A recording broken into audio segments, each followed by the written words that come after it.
Rose, welcome to the Democratizing SEO podcast. How are you doing today? I'm not too bad. Thanks for having me. Thank you. Thank you so much for being on. I came across your profile and I thought you'd be a very interesting person to speak with around the whole emergence of AI in search. I want to get your take as someone who's beginning their career in SEO. I think this will be a very fascinating conversation to hear what you think from someone who's is beginning their journey in SEO. As I like to do with all my SEO guests, I like to ask them how they became an SEO in the first place. So with that said, how did you venture into becoming an SEO professional?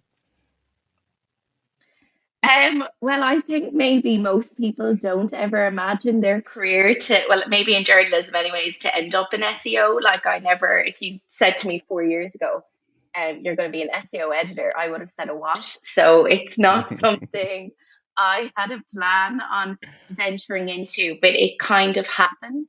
And I had moved over to the UK. It would be about 9 months ago now. And I was basically jobless for like nearly 3 months. And I was just applying and applying and applying, couldn't find anything. And I was just hoping to get a reporter role somewhere. And I had had experience building websites and like developing websites. And I had really the basic principles of SEO, and had done like kind of advertising on Google and loads of other marketing things that would have been helpful to this, but never necessarily had thought about a career in audience or in SEO. And then I just had applied for a job as a reporter in The Sun, and the natural progress of how things happened. There was a job open as an editor, and for some reason they gave it to me. I don't know why. I don't know how I got it, but it happened. And nearly now, I think I'm nearly 7 months into the job. It's been like a massive eye opener, and probably will be the absolute makings of my career. And a really exciting place to be as like a young journalist in London, to be working in audience, to be working for a company that is as audience focused as The Sun. Everything The Sun does depends on two things, and that's search. So what people are looking at and what people are doing on social media. So it's a hugely rewarding kind of place to be in, SEO wise, because we are definitely the leading industry standard for editorial SEO.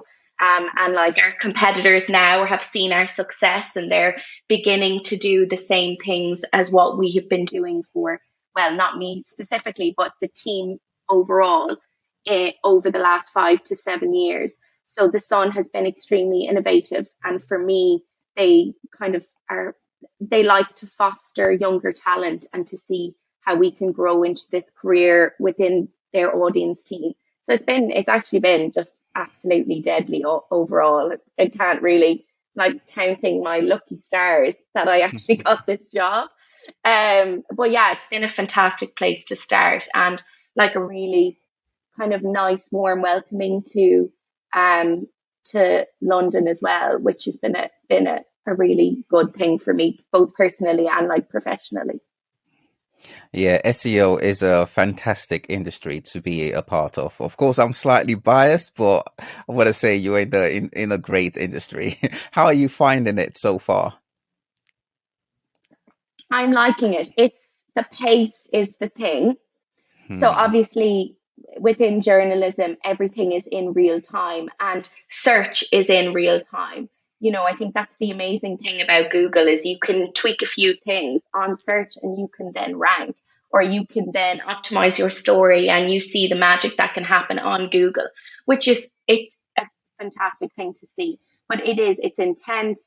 I enjoy the fast pace of it. But yeah, it can be a lot of times, but then also it's just, I think, learning as well on the job. When I first came in, like I thought that I would have had a really good basic understanding, and then doing editorial SEO was just a whole total other ball game. So my technical SEO experience now, and my kind of understanding and the basics of Google, I have like such a good broad knowledge now that I can kind of be like, okay, well, I know how everything links, and that how, as we move forward and I move forward in this role, what I can do to help the Sun and what I can do to help journalists get their stuff ranked and to get as much visibility as we possibly can.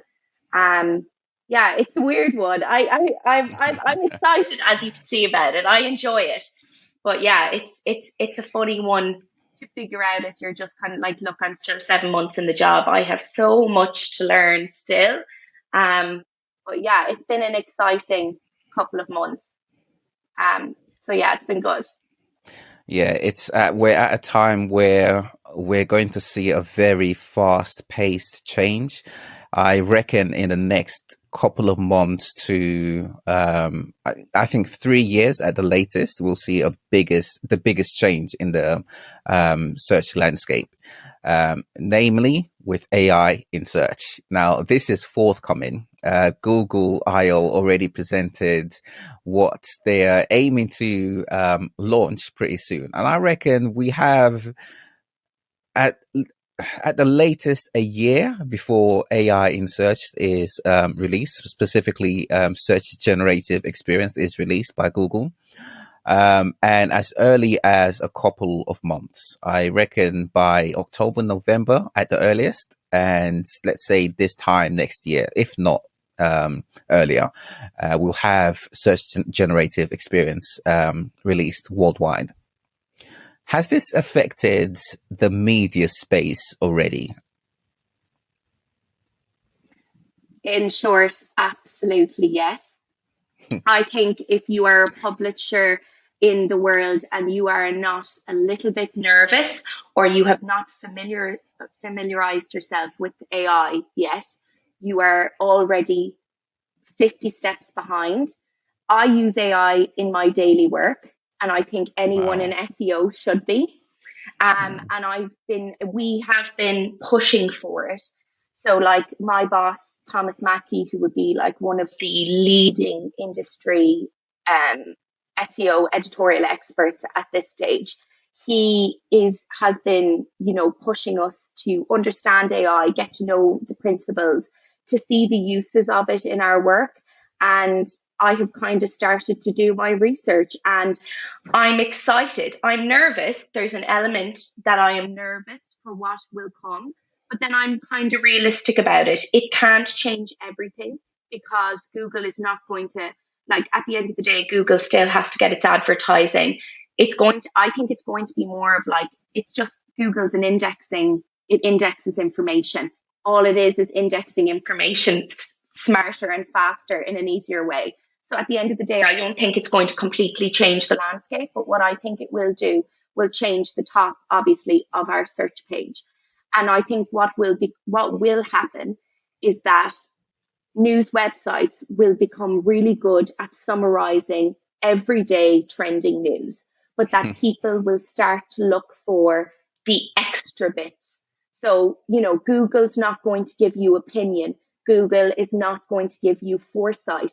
Google is not going to be the person that says, here is the best advice on your personal relationships, or you know what I mean? Google Yeah, can't yeah. answer those questions because it's not fact. It's public opinion, it's personal opinion. So I think the space will be, and the publishers that will survive are the ones that adapt really fast, the ones that understand what Google needs from them moving forward. And I think that understands the space within which their audience needs them. So for us, I see for the Sun, it's going to be obviously national newspaper stories. We've huge search engine optimization department, and we regularly, we publish SEO optimized stories every single day. We've a roster for journalists that are on with us every day that publish. So I think it'll be understanding, okay, what's next for us and how can we win on search that makes sense to our readers. Like, it's going to be a difficult one. I don't think it's going to be an easy journey or a battle, but I can see the general. I think it will be amazing for, like, I already see it as like a massive win for blogging. So like AI can blog anything, but you can just have your editorial, view over the copy, make sure it's legal and make sure that you're safe on the parameters and it's fact checked.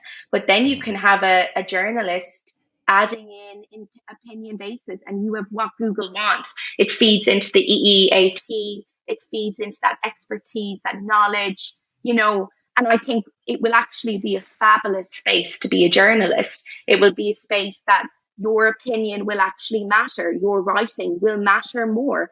Who you Mm, are, what you've done, the exclusives you've gotten. So I see it as this massive win, and I can't wait to continue to use it. For me, it's like it makes my job easier. But you have to be smart about how you use AI. You need to rewrite what it writes. You can't just take what it says because the writing is terrible. It's not mm, that smart. We keep saying how it's like in a year's time, it's going to be 5 billion times smarter than a human, but it will never write as a human will write.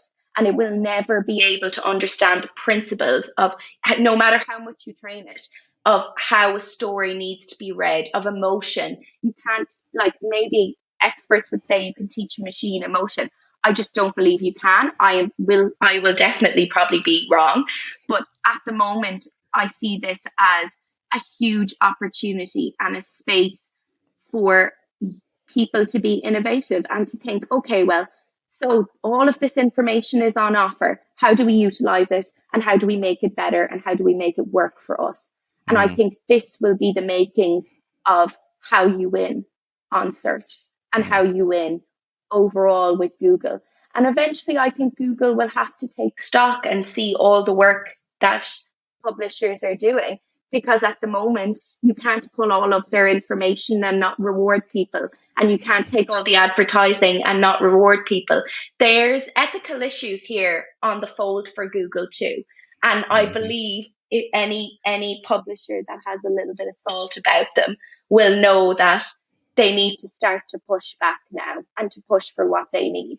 And I believe industry leaders such as the Sun will do that, and that we need to be involved in the conversations of how news works. We are writing the news.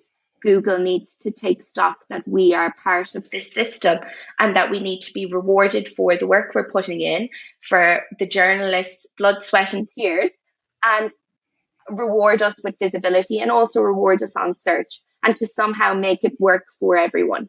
And that mm, publishers aren't penalized based on their opinions, that publishers aren't based on you know, their histories. It should be based on how we're going and moving forward, and how much you do to push news online. The Sun publishes what, maybe 1,200 articles a day, ranging on every wow. single topic you can imagine. The Mm, Mail publishes about the same. Like, we're working, and Google needs to reward us for that, and Google needs to reward the writers out there, as well as specialist websites, as well as YouTube, as well as it. But it has to become more of a fair game, because at the moment Google is winning and we're losing. hmm. Yeah, in your industry, in the publishing space, there is this if you like, an aspect of security that a lot of publishers put in place, where they pretty much stopped Google from crawling all their content. So a huge portion of it is behind a paywall, and you have to be a subscriber now. Do you think this is something that a lot of publishers outside of the media space will have to implement? Absolutely. I believe Mm, people should be paid for the work they do. And I think it's a basic human principle, it's a basic human right, that if you are going to write, if you are going to produce, or if you're going to do anything that requires your time, effort, and passion, that you should be rewarded for it. And I believe that the idea of information has never, ever been free. mm. It's been free now for a little while, and we got too Yeah. used to it. So I think it's an idea that we all need to get comfortable with, to slowly introduce. Like, if you're an influencer on social media, on Instagram, you can now get paid subscriptions. If you're a podcaster, you can get subscriptions. It's we need to think about it of how we view each other's time and how we value other people's work. And for me as a journalist, I have always paid for, even when I was a student, I paid for subscriptions of newspapers because I believed, how could I go into an industry where I wouldn't even pay for someone to put a meal on their, on in their home, or, it's just Yeah. basic human principles. We all have to be able to survive and to thrive within life. And I think that it only is fair. And I know people would be like, it's not really fair. It doesn't make sense. Well, if it's behind a paid wall, I can just get it somewhere else. And that's such an okay attitude to have. I don't blame you. I know 90% of the people that are in my circle would be like, I'm not paying for news. And fair, fine, or I'm not going to pay for a specialist website that I read every single day. But then I think then you need to have a look at how you consume and what you consume. And that maybe you say, well, oh God, well, if I follow this follower and I really enjoy her content on social media, well, I might as well give her £3 a month because what she produces inspires me. And it should be the same for journalism. It should be, if you're a reporter in a local newspaper has got in-depth information of an event that's going on around you, has got fantastic exclusives, is bringing you news about your community, about your country, about anything, they should be paid for the work that they do because they're doing a society service.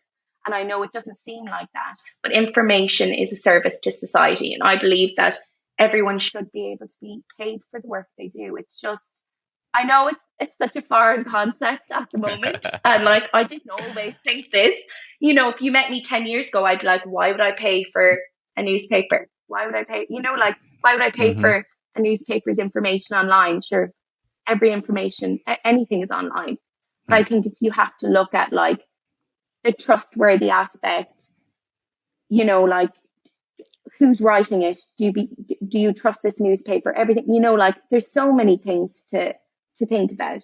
But I don't know, for me, I think anyways, it's going to move in the way that everybody will pay for everything online. And I think it's like what Elon Musk is trying to do with Twitter. It's just like, Yeah. he's like, everything can't be free. I know it's super annoying, but unfortunately, it's just not how it will work. So I almost see this in one of two ways, right? I think one area that this can go into is that everything is free, and any sort of information that you want to acquire can be acquired. The other way is that to get trusted sources, you have to pay for it, right? And this might be what differentiates AI content from content that is trusted across the web, in that people who want reliable sources, they'll essentially end up having to know about those sources in the first place and just go directly to those sources, perhaps. So where does that leave Google from a if you were to look at it from Google's point of view?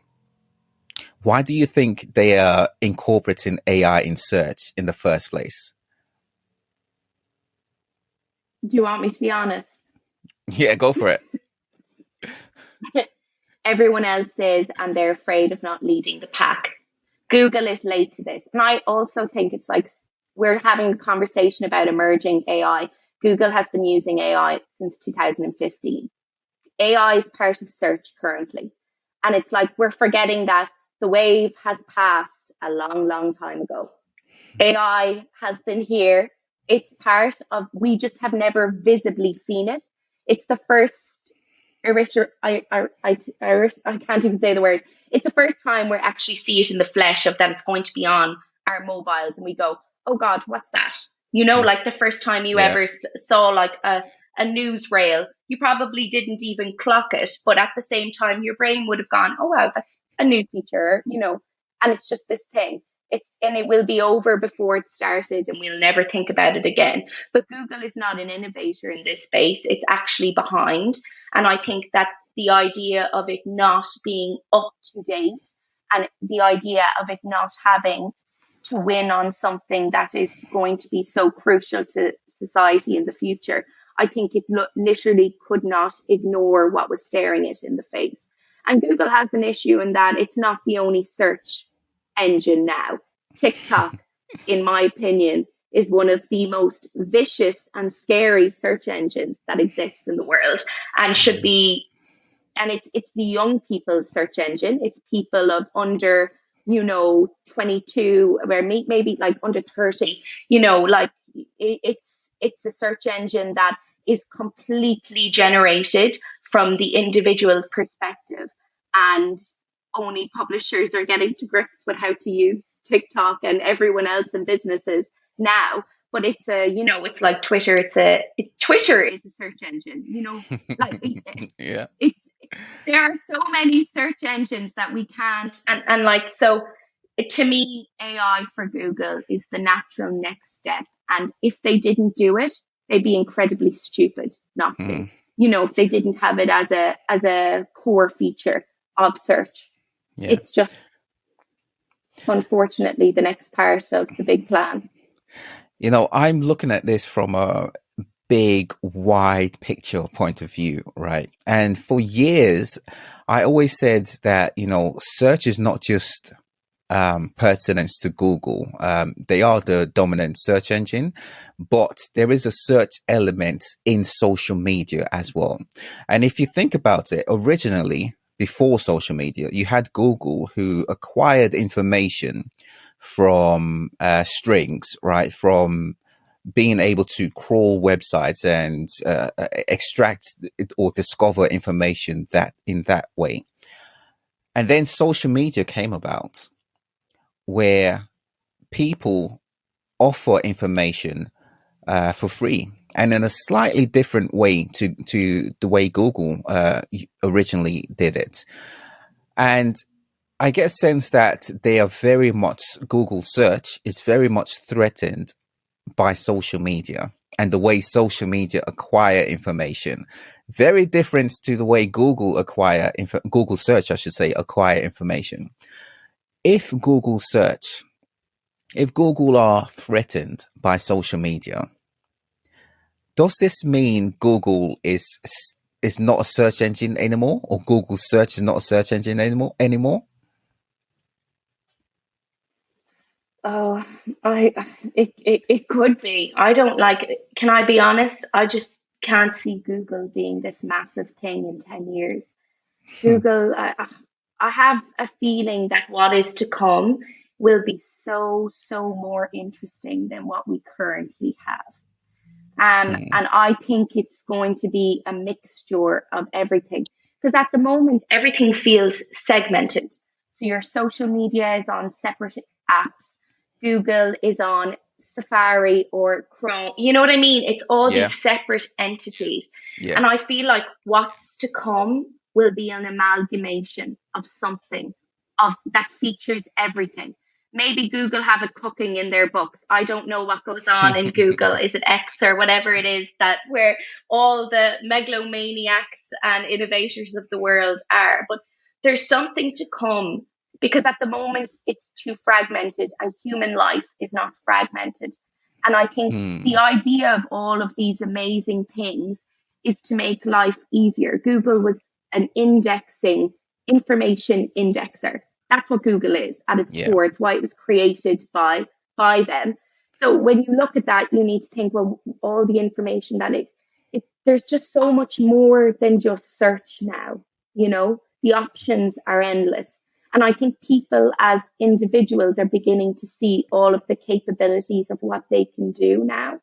And I think what's to come, I think, should be an amalgamation of everything. I don't know how it could be done. I'm not that intelligent, but it's just like something in the future is coming, and I just don't know what it is.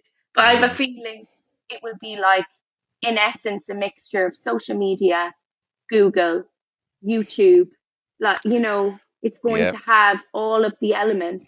You'll be able to tweet while you search, while AI writes you a book, and you know what I mean? Like,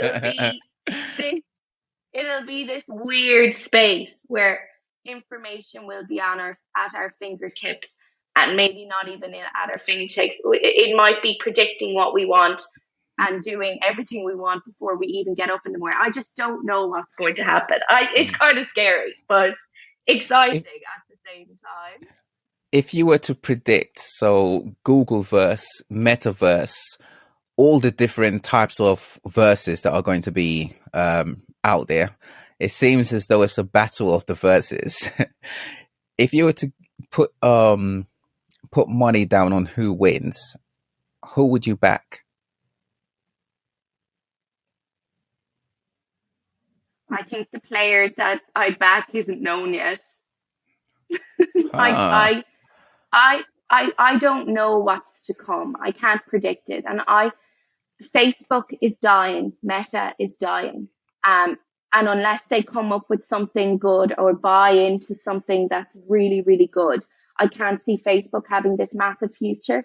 And Mm, Meta in general, I just, the interest has begun to wane and things come in, dribs and drabs, and life is kind of in waves. And I feel like we've been in this Google wave for 20 years now, and something else will come, and we'll have 20 years of that, and then 20 years of some other bizarre thing that just doesn't exist right now. And I mm. think it's that the real future players. The only issue and worry I do have is the amount of power and people that these companies have and influence. So I think it's that they will acquire more stuff in the future. That really innovative stuff will, and that's how they will survive. And of course, they will have fabulous people that work in their labs and cook up amazing ideas. But I just think is there's always something new. There's always something else. And it's Mm. just the pace at the moment. I feel like sometimes I should have never been a journalist. I should have been an engineer or something because I would have really got up to more fun. You know what I mean? It's like Mm.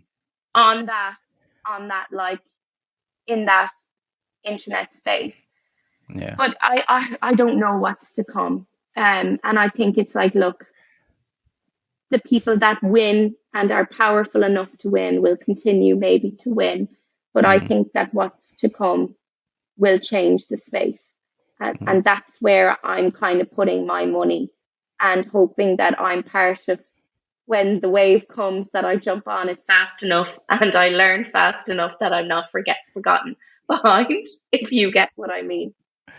I think this is going to create expansion of search SEO specifically. But I think this expansion is a good thing. I'm actually looking forward to it. I haven't been this excited about SEO in years, literally years. Because from my point of view, what I'm seeing is the way they acquire content or information is changing fundamentally, and that is going to shift everything. So the entire practices of SEO, I guess you can relegate all of that to the old fashioned SEO now, because now we're going to have a space where you need to be known within the verses, whether it's Google first, specifically within their knowledge vault, in order to be served up as a recommended piece of content, even if it's just on Google's, even if it's just on the SERPs without a link. They still need to have a source that they know and trust. And I think that trust is going to be a very important aspect, which leads me to the question of content, right? Because now, if from Google's SGE, it looks as though they'll be able to curate content for you. And of course, AI, you can create it yourself, curate it yourself. So there's this question of what is content in the first place? Well, $1 million for question. me, yeah. So for me, I think our content is based on where search is around. So as I said, the Sun is extremely audience focused. So we write everything from a search for our department, and we help with news to lead on search stories, I would call them. I think I'm going to stop calling them breaking news stories and call them search stories because they're the stuff that people are searching for. But I understand what you're saying in that it's going to be very difficult to write content if you're not going to rank for it. And I think Google is going to have an issue because people have been writing search specific content. So, like when does a bank open articles, and then Google pulls when that bank opens and it will Mm-hmm. put it at the top of its SERP. So I think that what will happen will be that newspapers and publishers will stop to write that kind of content, because a store shop, or a bank will have on its website what its opening hours are. So Google Mm-hmm. can pull from directly the bank. And I think it will require that businesses and banks, government agencies, shops, marketplaces, all of this stuff will have to share more information about their basic needs and stuff, so that shoppers can understand, okay, well, if I look up, for instance, I live 15 minutes away from Borough Market. If I wanted to look up what time does Borough Market open, that Google answers that, where before there's probably some local newspaper that wrote an SEO optimized article that said, what time does Borough Market open at? So I think what will happen is that the content will change slightly if Mm. you are already SEO focused. That being said, if you're a local newspaper and have never even heard of SEO, your content is not going to change at all, and you will still rank on the local news rails. You will still rank. If the story is in Birmingham, the story, your paper will be favored over the likes of the Sun, or maybe even the BBC, because you are local angle, local knowledge, local trust, a local authority. So I think Mm-hmm. that content for the people that have already been smart enough to be optimizing, they will have to change. And it's already conversations we're having. I would imagine it's conversations every massive national or international news publisher is having. And you'd be completely ludicrous and out of your mind not to be having conversations of how are we going to be able to adapt. But I think as well, we need to see it in real time. So, like, I'm waiting to see when it comes out in the UK.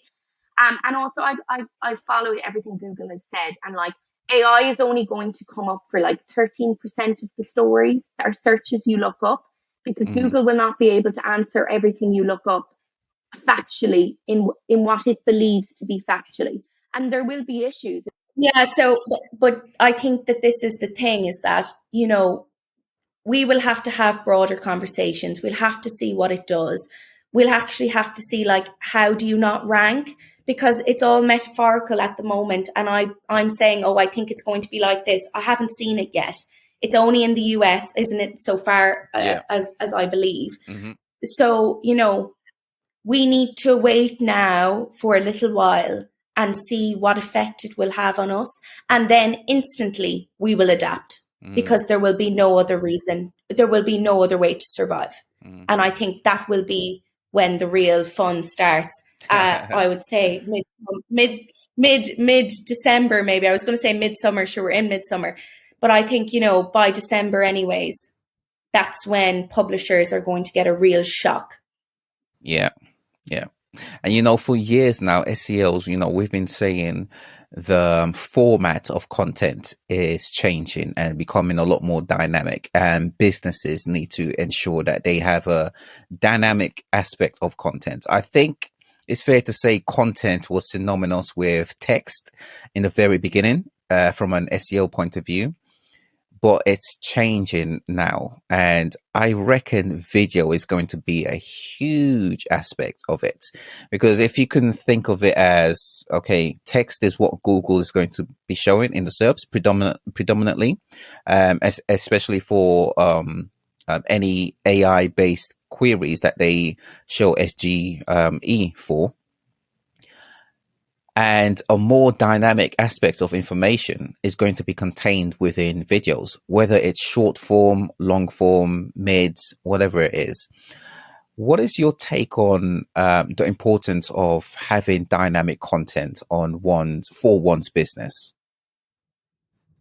I think the broader you are, the smarter you are just in general. And I think that the issue with the industry that I am in is their lack of, I don't know how to say, initiation to be more on top of video. Video is not prioritized, and it's a sad thing, but we're moving slowly towards it.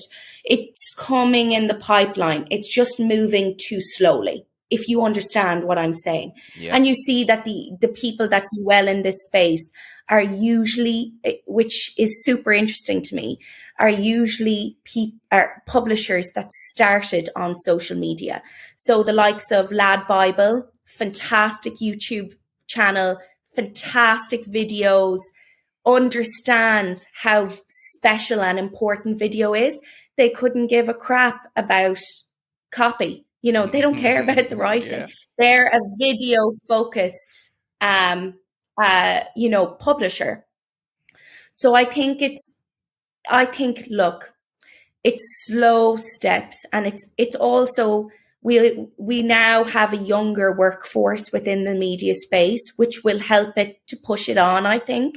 And, myself, it's conversations we've had our own team of the importance of YouTube and the importance, because YouTube always has a rail.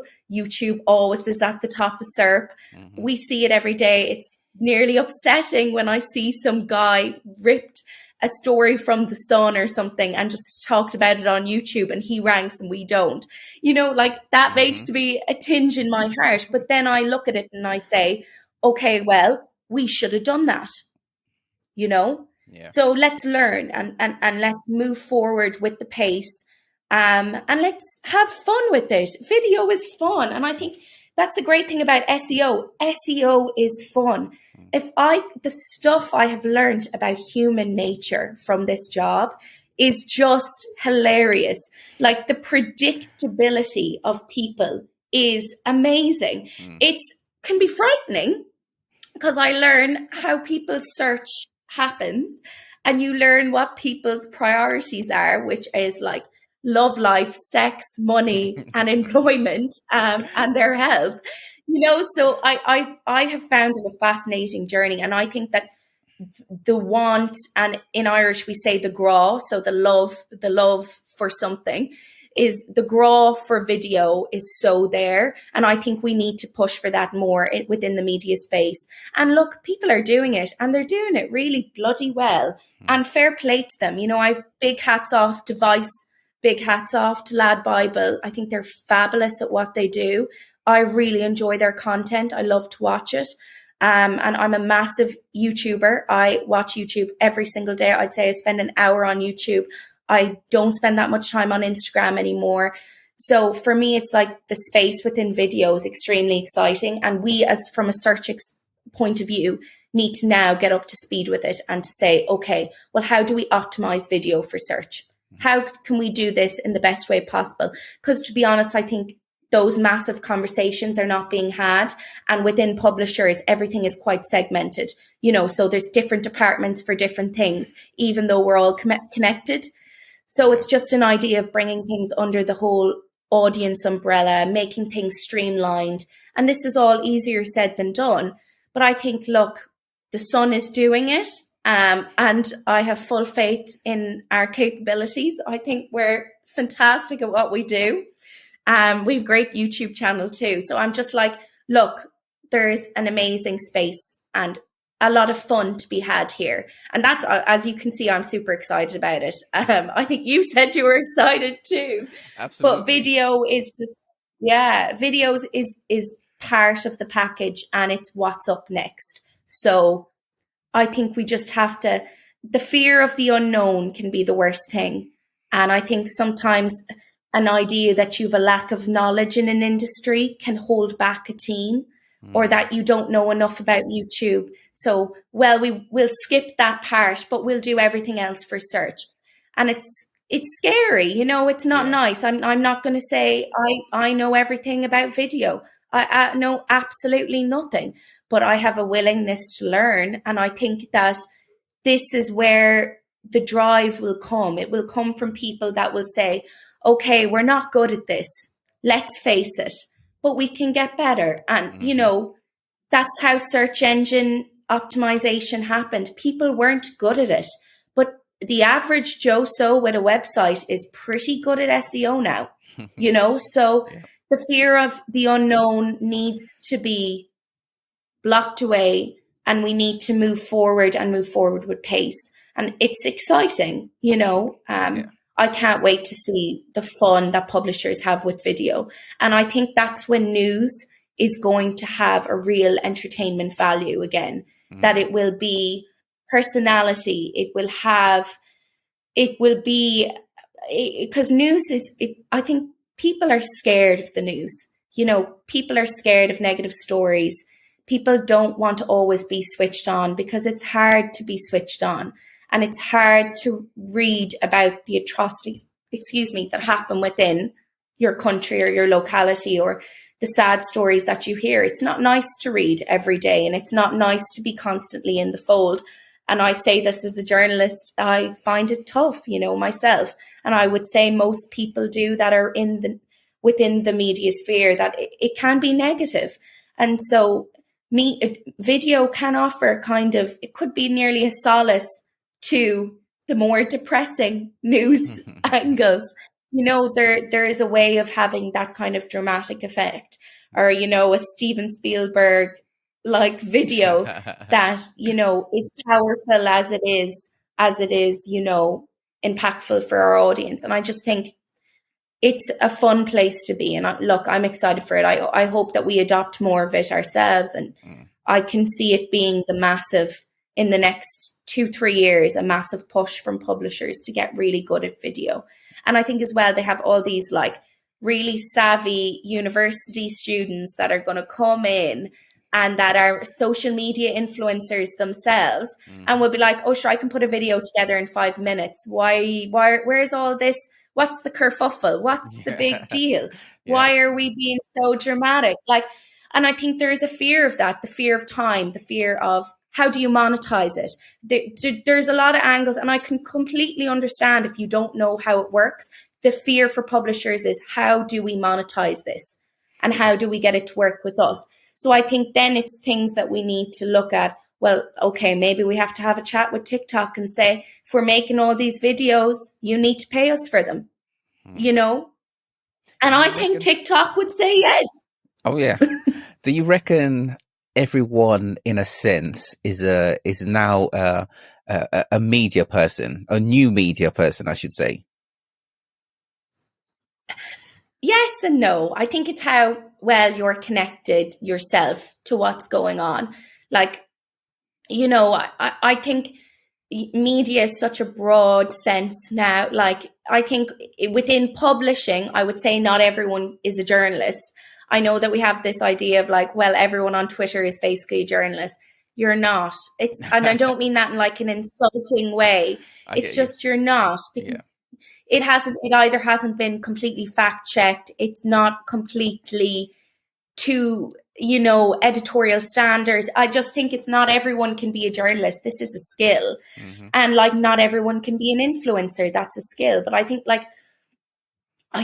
that we're more, and we will continue to be extremely digitally savvy. And I think the fantastic thing is now is that, you know, you can have a whole career on social media and be this absolute, you know, entrepreneur and go off into the sunset and have an absolute wonderful life, make loads of money. I wish I had the skills to do it. I would love to, but it's not my forte. But I just think it's like, look, I think, we are, I guess everyone is a little bit of an influencer, even if they don't want to say it, you know. If you're not on any social media, fair enough, you're not.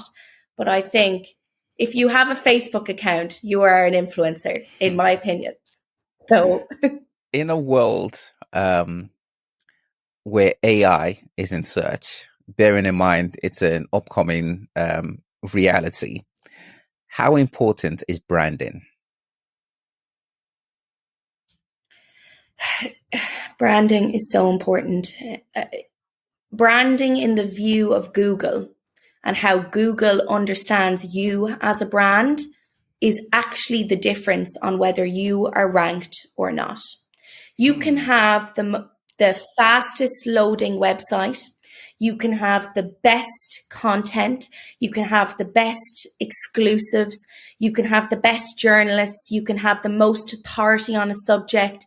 You can do every single thing that SEO principles require you to do, and Google will not rank you because you are not trusted. You're not seen as a trusted media source. Yeah. And I think this is an issue Google have on their hands, in that they're asking us to do all of this work for them, and we're not being rewarded. The Sun is not being rewarded for the hard work it does. And I say that as I see it every single day. I see our journalists go out there and get fantastic exclusives, life-changing exclusives to the British public, the stories that nobody else can get. And we will never, ever rank for any of our exclusives. And that to me is just, it doesn't make sense. And it's because Google views us as not as trustworthy as BBC, as not as trustworthy as the Telegraph, as not as trustworthy as the Daily Mail. And this is the issue. It's like, well, how do you win? How do you build your brand in the face of Google does not understand? It's that our viewership and our audience, like, we're the biggest news brand in the UK, and yet we can't rank. We are the single biggest news brand and we can't rank. That's Google not understanding the British public. It's not understanding its audience. Yeah. And that to me is scandalous. I just don't understand it. And I so get why. Like, look, I get it. It's because we're, I hate the word tabloid, but I get it. I understand. But at the same time, you have to reward people for the content they make, and you have to reward publishers for the graft and daily grind. And, we're putting it in. Everyone else is putting it in. And look, it's not just us who are suffering. It's everyone. Every publisher has, their visibility has been affected. Every publisher's rankings have been affected. It's not just us. I'm not saying like, oh God, poor us. I'm realistic. But at the same time, I think that Google has to reward what it's asked for. And if you have asked a website to be that good, reward them for their work. Reward them for what information they are providing you and providing search overall. And I think this is a conversation that Google are going to have to get used of soon. And I think there will be a remit for publishers to go, okay, Google's marking us unfairly. We're doing everything right. What's the next step? And there will be questions. And I think there will be serious complications for Google if it doesn't step up and listen to what we have to say as the news, generally our industry as a whole. Yeah. It can't take everything, reward itself, get paid for advertising, do all of this crazy stuff it does, steal your data, do all this. You know what I'm trying to say? It doesn't steal your data, we give it to them. But the principle that it's being stolen. Yeah. So I think that, look, there is all these different things. And I think that Google will have to sit up and listen someday. Because I'll say, if it won't be me coming knocking to their door, it'll be someone else. And that's the thing, is that people like us, our SEO team at The Sun, will have to say, hey, look, you're not treating us fairly.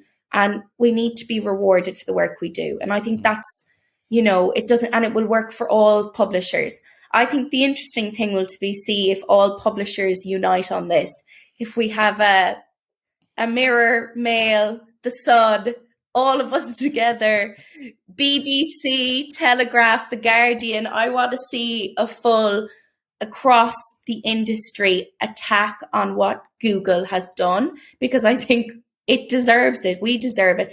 We can't have this many people, fantastic journalists, fantastic producers. We can't have people working on your website all the time, massive teams, all this stuff, and not to even rank, to never even be seen. It just doesn't make sense, and it's not fair. And I know it sounds a bit like, oh, woe is me, but I just feel quite strongly about it that, you can't pull information and not reward the people that wrote the information. It just doesn't make sense. Isn't that, in a sense, theft? That would be my argument. It is. AI is a thief. But AI is also what I actually would love to see. and I'm sharing an idea, my own idea, and I hope someone steals it and is a lot smarter than I am and actually goes and does this.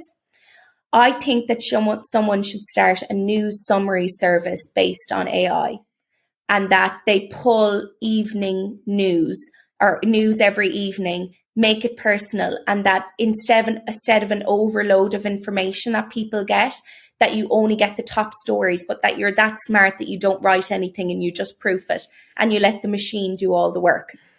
That's what I think the future of what could happen. And that's someone who, maybe it will be me who does it, I don't know. But, you know, that someone goes away and says, okay, well, how do we actually beat Google? How do we beat AI and steal what Google is doing, and steal all their expertise, their knowledge, how they create AI, and go and do it for ourselves? And I think that's where some interesting stuff could happen. Yeah. But it's theft. It is theft. I think this Google search are facing the biggest threats they've ever encountered.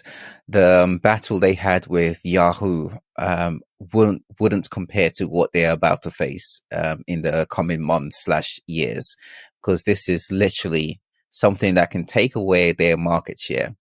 We already are in a position where people are searching on the platform that they use, Twitter, Amazon. What's the other one I was thinking on? TikTok. It's a big one for Gen Z and Gen Alpha, right? So all of this is taking Google's market share, and the more brands and verticals rebel against Google, the more they'll want to focus on other platforms, and all of this will affect Google's share. I think overall, Google are in the best position to win this battle, the battle of the verses, but they have to be very, very careful. And if I'm Google right now, I'll be very nervous about AI, and I'll be doing any and everything I can to ensure that it is the best service for users, as well as marketers / publishers / businesses, because it's a very uncertain and incredibly interesting times ahead. Now, you mentioned earlier that you see this as you're excited about the industry, SEO industry as a whole. There are some folks who think AI is going to take away SEO jobs. What is your thoughts on AI's effect on SEO jobs? I think the people that don't use AI, their jobs will be gone. I think if you, that's how I feel about it, because you adapt and you survive. You know, like if you're smart enough, you'll know that using AI, and look, there's always going to have to. So the way I look at it is, okay, SEO is dead in 10 years. What's next? That's what I'm like. Okay, this is dead. Move on. You know, it doesn't have to be an eternal thing. It doesn't have to be. I think, as I said earlier, I never got in this to do SEO. I got into this just to be a journalist. And what I've ended up doing is this. And it's like, okay, so what if it doesn't exist? So what if my skills may be useless, but my expertise and my knowledge won't be? And what I've learned over those 10 years will be absolutely crucial for the next 10 years. Mm-hmm. And that's how it works. And it's like, okay, well, maybe I mightn't have a career in SEO, but by God, I'll have a career in something else. And it's not to be afraid of the future. It's to say, accept it. Okay, it mightn't be there. So what? What else could be? It's not the end of the world, you know? Like, there's so many amazing things that you could do. And if you're smart and if you are ambitious and you want to do well in life, there's absolutely nothing that's going to stop you. Do you know what I mean? So I just think people that are moaning and groaning of the death of SEO are not having the foresight of what exciting things are going to come if SEO is gone, and that what you know and your expertise will be what guides you towards that future. So I'm like, so what? If SEO dies, on to the next. Let's move on. Be happy it's gone.